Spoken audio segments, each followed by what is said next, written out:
Patuloy na nagbibigay serbisyo. Pag-asa at saya. GMA Regional TV. Kapuso ng bawat Pilipino.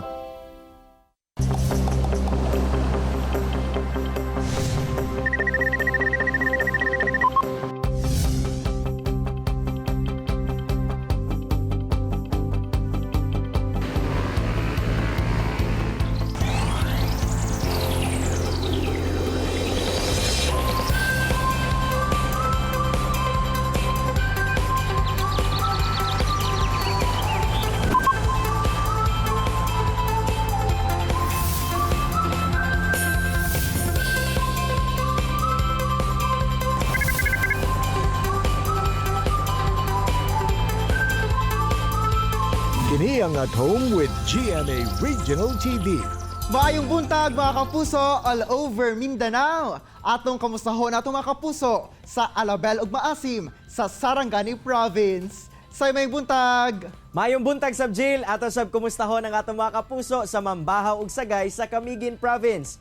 Mga kapuso, karong buntaga atong sayron ang mga responsibilidad sa Philippine Coast Guard sa pagbantay sa kadagatan ug ang ilang disaster response. Kauban ang Public Information Officer ug Community Relations Officer sa Coast Guard District Northern Mindanao, si Ensign Jerich John Ibanez. Samtang saya ato sab sayro ng update sa planong gilatag labot sa COVID-19 vaccination program din sa Davao City.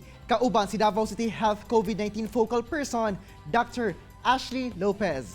Ug sa Best Talk, makauban at Resi, si Kapusong Hana Priscilias. Una ka na mga kapuso, nasayod ba mo kung unsa ang mga lugar sa Mindanao ang lakip sa most competitive provinces ug cities sa tibuok nasod? Base sa gipagulang 2020 ranking sa cities and municipalities based sa 4 pillars nga economic dynamism, government efficiency, infrastructure and resiliency sa Department of Trade and Industry, top 2 most competitive province ang Davao del Norte, samtang ikatulo ang Camiguin. Sa highly urbanized cities, top 2 ang Davao City. Samtang ikapito ang Cagayan de Oro City. Sa component cities, top 3 ang Tagum City sa Davao del Norte.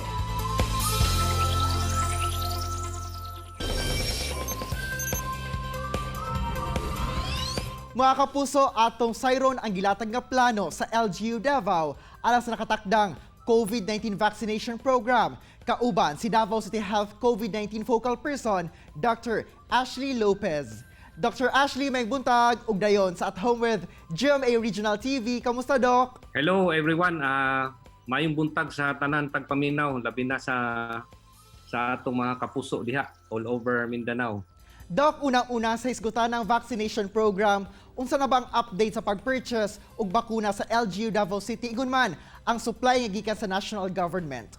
Almost all over the world, we are all preparing for the vaccination, no, including the Philippines, no.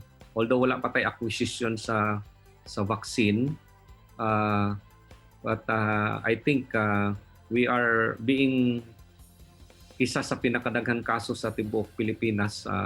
We're going to be prioritized, no, because the primary provider po sa atong vaccines ang national government pang yun na mo provide, although there will be some allocations coming from the local government units, so we can purchase locally, no, but I think more 50% or more of the allocations will be coming from the national government kay nagapaabot pa man gyud ta sa allocation sa atong vaccine. It was already, I think it was already announced by Malacanang na that there will be some allocations that will be given to Davao City by sometime late February. So we're hoping na madayon ni. Doc, na-mention nimo nga most probably last week sa February mo abot ang katong supply sa bakuna nga gikan sa national government. Both ba pasabot, Doc, nga sugdan na dayon ang pagpabakuna sa mga anaa sa priority list? Dili pa, sir. Actually, there are so many things to prepare, no. Not only on the vaccines, no, not only in the master listing, we have to prepare an amo pang ginahisgutan ron kung asang lugar ta magkandak og immunization. Would it be the health centers alone? Would it be do we have to include the hospitals, or can we do it both ways sa atong health centers, hospitals, or there are other proposals also. So we have to be cautious because, as we know, this is not an FDA approved. That means wala ni sila certificate of product registration, is CPR. What was issued by the FDA is only an emergency use authorization. That means in spite nga they are still under clinical studies, level 3, level 4, no? Wala pa magunahuman ang research ang study, ang clinical studies, but we have to use it is because it is pandemic. We are in an emergency state, no? Doc, sa pagpapakuna, kinsa ba ang mauna o kinsa ba ang mga anaa sa priority list? Katong sa atong master listing, paghimo og lista sa atong mga prioridad, because there are actually 3 major groups gina-classify man gud nato ang mga bakunahan, no? So we make some listings, tapos we divide it into 3 groups, no? Group A, Group B, Group C. Ang mauna gyud ana sa under sa Group A katong gyud atong mga health workers. So in particular katong atong mga health workers sa government, now, including na pod ang sa atong mga private. So we're going to prioritize the health workers. Then secondly, under Group A also, we're going to, after mahuman og bakuna ang mga health workers, then we go down to the senior citizens, no? Katong atong mga senior citizens with or without comorbidities shall be provided also as a second priority for our vaccination. And we have also prioritized those groups and yung sa mga indigent group po. So appeal po na sila under Group A, and including those other frontliners, no? Labi na katong atong mga military frontliners, mga social workers, no? Nga dili medical. So these 4 groups will be under Group A. So mao gid na ang priority nato. Doc, sa pagsugod sa vaccination program, libre ba ni ang pagpapakuna, Doc? Certainly, kung gikan sa national government o gikan sa LGU, that will be given for free. There are proposals on sa mga atong mga private sectors nga mo acquire, mo purchase, mo acquire, o mo allocate sa ilahang mga katawhan, sa ilang constituents or sa ilang mga empleyado. But everything is still under negotiation pa. What is important to know is that under the guidelines we have for this immunization, kinahanglan tanan nga mahimong pagbakuna sa atong mga katawhan, whether public or private, it should be accounted, no? That's why if there's going to be some private sectors that would willingly allocate their employees with the vaccines, they have to coordinate with the Department of Health and the local government unit so that hapsay ang padagan aning atong pagbakuna. Doc, for example, ana-ana ka no sa priority list, pero voluntary lang ba gihapon ang pagpapakuna? Yes, isa na sa atong mga forms na gina-prepareon because before ka operan og kanang bakuna, there's going to be a consent that you should sign. So that means this is purely voluntary. So walay pong sanay. Og Doc, ay muhang mensahe sa tanang mga Davaoenyo, labi na kay daghan ang nagduha-duha hangtod sa karon sa immunity nga mahatag sa bakuna kontra COVID-19. Ako mismo, I would kung pwedeng mauna, I would volunteer to be immunized, no? Because that is an opportunity for us, no? So dili ta maminaw sa atong mga false claims, sa kanang mga haka-haka, no? O sa mga sulti anang imong mga silingan nga mga negative, no? Because ginakuha ni siya bago ni siya gi-release, we have to they already weigh the harms and the benefits, no? Between the harms and the benefits, and mas dako, mas bugat ang benepisyo sa bakuna kaysa sa harmful effects ani. So that means majority of us will be benefited by this vaccine. So we need the cooperation of everybody. Alright, taghaging salamat Dr. Ashley Lopez sa imong oras ug higayon igihatag sa At Home with GMA Regional TV ug amping pirmi Doc. Thank you. Salamat po og God bless everyone. Chillax sa mga kapuso, mubalik pa ang At Home with GMA Regional TV. Kini ang At Home with GMA Regional TV. Best of tayo ng mga kapuso, kauban si Attorney Resi Rizada. Resi! Daghang salamat, Argel! May butag mga kapuso, welcome to Bistalk. Kadubuntaga, makauban na sab nato si Kapuso OST Princess, Hannah Presillas. Hello, Hannah, and welcome back sa At Home with GMA Regional TV. Kumusta ka na? Mayong buntag, attorney, and sa lahat ng kapuso na nagtutok karon sa At Home with GMA Regional TV. Maayong buntag. Ganahan kayo, may nga makauban ka pag-usab karong muntaga. Kumusta so far at 2021 para sa imuha? 2021, well, for me, it was, of course, for everyone, it is a fresh year for us again to start again. Well, very usual yung pag-celebrate namin ng Christmas, ng New Year, kay very simple naman me. So, important sa ako is kompleto me and enjoy na mo ang dinner, ang luto ni Mama. Inana lang may ka-simple. Ayun, when we last interviewed you, I think you've shared much about your career, ang imong bago na single. Ug after that one, kauban sab ka sa Christmas of Love naman na music video para sa imong unsay meaning ato nga song.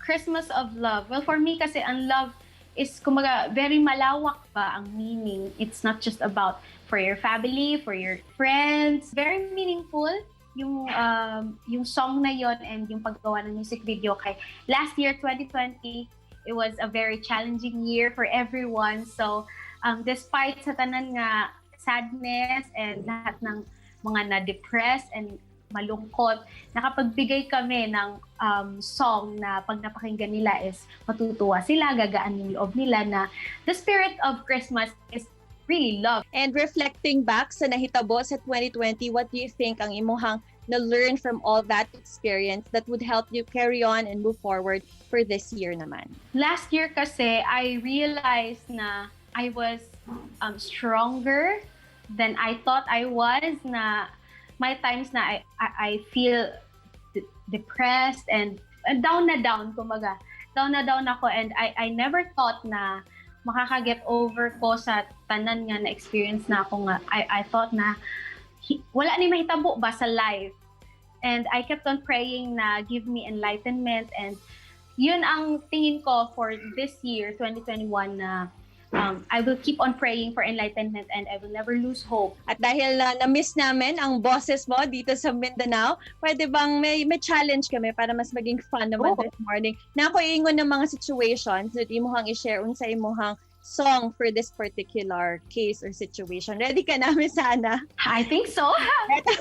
Eto na, alam ko wala ka lang atrasan eh. Ano yung kanta na kinakanta mo naman bago ka pumirma ng isang kontrata for a certain project? Cause I'm happy clap along if you feel like a home without a roof. Because I'm so happy. Tapos bigla bibirma ng kontrata. Bibirma Ganon. na lang. Yes. Eto naman, ano yung kinakanta mo na like after kang manalo sa isang competition, singing competition? Oh, this one, my favorite talaga. Dreamt 100,000 dreams before, now I finally realize. You see, I've waited all my life for this moment to arrive. And finally, I believe. Thank you very much. Daghang kayong salamat, Hannah. Naa ba kay mensahe na lang sa atong mga kapuso naman all over Mindanao? Sa atong mga kapuso all over Mindanao and all over the world, I hope 2021 will be good to us na kung unsa man natong na-experience last year, I hope na it will be better for this year. And I hope na safe gihapon tang tanan and we'll be happy for the entire year. Ayun. Thank you very much, Hannah. Daghan kayong salamat. And that was Kapusong Hannah Presillas. Tutok lang mga kapuso kay mubalik pa ang At Home with GMA Regional TV. Kini ang At Home with GMA Regional TV.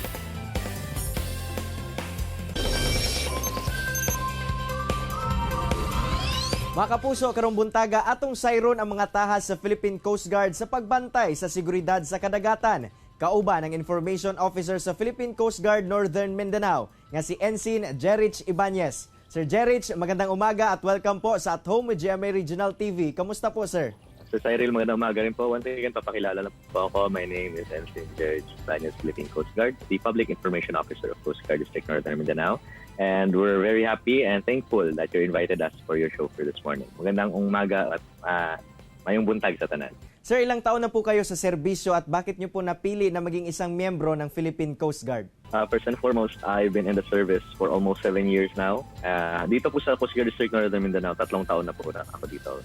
Iba-iba po naging offices ko pero still serving the Philippine Coast Guard. Now, if you're gonna ask me, bakit po Philippine Coast Guard? At first, honestly, hindi ko po siya kilala. Pero nung nalaman ko ang mga responsibilidad niya, malawak na malawak po. At it's a good opportunity to save lives. Before being a part of the Philippine Coast Guard, I was a registered nurse.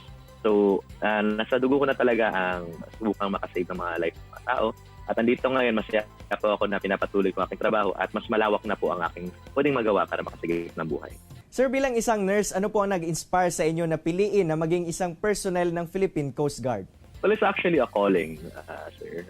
I was a nurse and I was already in line to go to UK kasi nakapasok na ako. I had all of the paperwork, time na lang hinihintay. But then at the same time, I was called by the Philippine Coast Guard. So I had to make a decision. Make more money outside to save lives or stay in the country that I love where I'm closer with the families and still have the same benefits. Although yes, the money is definitely bigger outside, pero dito mas marami po tayong magagawa at responsibilidad. It's definitely a calling. Ano po ba ang saklaw ng responsibilidad ng Philippine Coast Guard? Well, to generalize it, meron po tayong Philippine Coast Guard mandate. So, kasama po yan maritime safety, search and rescue, maritime law enforcement, maritime environmental protection, at maritime security po. Yan po yung mga 5 sinusundan po natin. I can elaborate it next time, pero yan po yung pinasaklaw. And alam ko may follow-up questions tayo para mapuna natin lahat ng mga katanungan natin. Sir, kamusta po ang mga operasyon na ginagawa natin sa karagatan ng Northern Mindanao? Well, patuloy po rin po lahat ng mga operations. Regardless, even during the start of the pandemic, hindi po tumigil yon. Nagbago lang po at nag-adjust po tayo kasi maraming mga kailangan sundan na IATF guidelines. So make sure na safe po tayo. So, nangyari po, we still followed all of the strict procedures pero hindi po nabawasan. Nilagyan lang tayo ng face mask, face shields at nadagdagan po tayo ng mga kaukulang responsibilidad. Sir, saan po ba ang mga area sa Region 10 ang inyong tinututukan at ano-ano po ba ang mga panganib na inyong kinakaharap sa araw-araw? Well, ang area of responsibility directly of Coast Guard District Northern Mindanao is from Coast Guard Station Misamis Occidental, Coast Guard Station Lanao del Norte, Coast Guard Station Misamis Oriental, and of course, Coast Guard Station Camiguin. Yan po ang hawak ng Coast Guard District Northern Mindanao at sa kada stasyon, meron po sila mga kaukulang na substations para po makover ang karamihan ng area nila. When it comes to the dangers o sa panganib na piniface ng aming personnel on a daily basis, by just wearing the uniform, at risk po kami kasi we're going to places where people are not supposed to go. Kada may bagyo, ang mga tao ay dapat mag-take shelter. Ang Philippine Coast Guard ay dapat humarap at maghanap sa mga taong hindi nakikita ang mga pwede nilang puntahan. Now, this is the guidance of our District Commander, Captain Agapiso Bibido at Philippine Coast Guard. Lagi po niya in-reiterate, kada may bagyo, in a very, very dark night, ang mga taong mga naghahanap ng tulong, naghanap na sila ng pag-asa at ang Coast Guard po ang naghanap ng paraan para masagip sila. Kahit umulan, kahit bumagyo, kahit walang makita, hanapan po namin ng paraan para makasagip ng buhay. Sir, ano po ba mga kadalasan na naiengkwentro ninyo ng mga paglabag ng mga tao sa mga batas na ipinapatupad sa karagatan?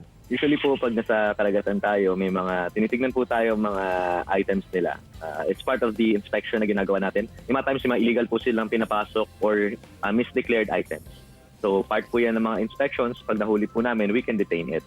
And of course, mga illegal entry. Lahat po yung mga taong dumadaan, kailangan may mga paperwork para siguradong tama po ang sinakyan nilang barko. Otherwise, we can actually assume that they could be a terrorist act because they are unidentified people. So pwede natin i-detain for questioning. Now, yung ibang tinitingnan rin po natin ay ang mismong barko. Pag aalis ang barko, meron po tayong pre-departure inspection na titingnan po na wala po silang nilalabag na kahit anong mga batas. Maliban sa pagbabantay sa karagatan, ano pa po ba ang inyong mga ginagawa na nakakatulong sa ating kalikasan? Now, mini-maintain po natin ang mga marine protected areas po, mga MPAs po natin. And of course, meron po tayong mga coastal cleanup na ginagawa as well as maritime patrol and of course sa land patrol. Tinitignan po natin na walang mga nakakalat na mga bagay or pag may mga items or mga barkong nagli-leak ng kahit ano na nakaka-damage po sa dagat po natin. Pwede po natin silang i-board, i-check, including oil spills. Part po yan ng mga responsibility ng Philippine Coast Guard. Sir, ano po ba ang mga masasabi niyong challenges na kinakaharap ng Coast Guard ngayon, lalo na't may pandemya? Well, ang challenges po natin is being in the front line. Yan po ang isa sa pinakamahirap na challenge. Kahit Coast Guard po tayo, marami po tayo mga requirements na kailangan i-fill up para makatawid po. Example, pag pupunta po kami sa Manila or sa ibang areas, kahit naka-uniform pa po kami, iba-iba po ang guidelines ng kada LGU. So, i-follow po natin yun. Kaya medyo may delay lang po at certain times. Now, when it comes to the challenges na harap natin during COVID, it's really hard to be a frontliner. Kasi every time nasa duty ka, pag magpapahinga ka na for your required quarantine, you're not gonna be with your family. So, yan po mga pinaface natin na challenges. Nagtatrabaho tayo ng 24/7, pero for the mandated quarantine, quarantine tayo. Sir, sa ngayon, ano po ba ang nagbibigay sa inyo ng lakas ng loob upang makapagpatuloy sa paggawa ng inyong tungkulin? Oportunidad na sa pagserbisyo sa ating bayan. At of course, ang mga naghihintay natin na pamilya sa ating bahay, ang nagbibigay sa atin ng lakas na loob para matuloy po ang trabaho during the pandemic. Making sure that they are safe is of course our priority.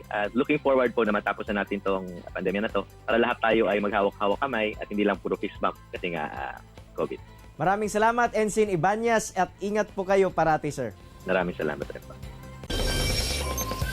Say sa gilatag nga proseso sa LGU Davao sa nakatakdang pagpahigayon og vaccination program sa syudad, din sakop sa priority list ang mga healthcare workers ug uban pang frontliners, ingon man mga senior citizens, apan voluntary kini. Samtang Jill, luyo sa kalisod karong panahon dala sa COVID-19 pandemic, padayon gihapon ang pagserbisyo sa Philippine Coast Guard Northern Mindanao sa ilang area of responsibility. Sayag mga kapuso, alang ni kapusong Hana Priscillas nga mahimong mas madasigon karong 2021 aron ma-achieve ang goals sa life. Mga kapuso, unta na-inspire og nakakaton kamo sa gi-share sa itong mga bisita karong buntaga. Sama na lang sa panultihon ni Eleanor Roosevelt nga learn from the mistakes of others. You can't live long enough to make them all yourself. Mga kapuso, makita pagbalik ang atong episode pinagi sa pagbisita sa www.gmaregionaltv.com o gayo kalimot mag-subscribe sa official YouTube channel sa GMA Regional TV. See you tomorrow mga kapuso, ug always remember that God is good all the time. Ayaw sab kalimot sa pag-smile. Amping! Stay safe and healthy mga kapuso. Ako si Cyril Chavez. Kinisab si Argil Relator. Buong puso para sa kapuso.